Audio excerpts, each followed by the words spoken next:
Today we're going to talk about questions to ask when touring a home. A lot of my first-time home buyers, that is the one question they have is, what should I be looking for when I'm touring a home? First thing I always say is you should know how old the roof is, the furnace, the air conditioner, hot water tank. Those are major ticket items that when you buy a house, you need to budget whether or not you're going to have to replace those. So that is the number one. I do try and find that out prior to even touring by reviewing the disclosures.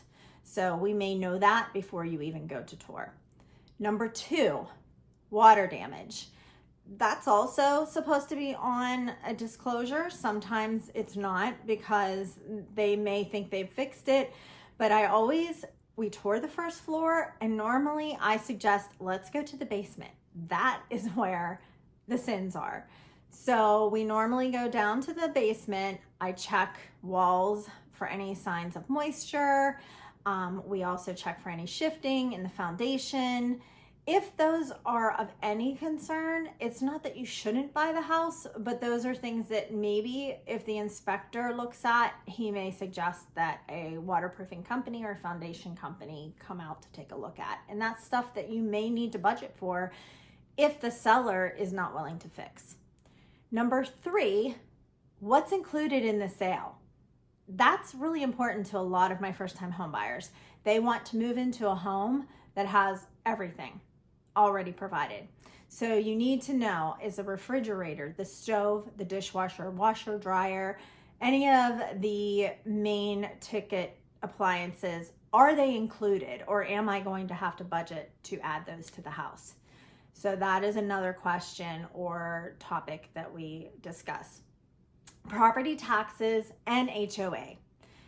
I normally, before I even go see a house with a buyer, will let them know this is what the taxes are, this is how much your HOA is going to cost. And if they're concerned about payment, then we immediately call their lender and we have them work out what the payment would be with the property taxes and the HOA fees built in, because you don't want to look at a house that you're not going to be able to afford or that you're not comfortable with. The last thing, a lot of times a buyer will ask, well, why is the seller moving? Especially if it's a quick move, like if they've only owned the house for 2 years and they're all of a sudden have it up for sale. That is something that I will try and find out. Frequently though, it's just someone got relocated, maybe someone passed away and they're selling it as an estate.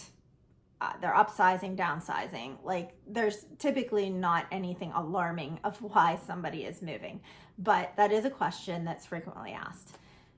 If there's any other questions that you have for me, feel free to reach out to me and we can have a buyer consultation and I'll let you know some of the things that I suggest for my buyers.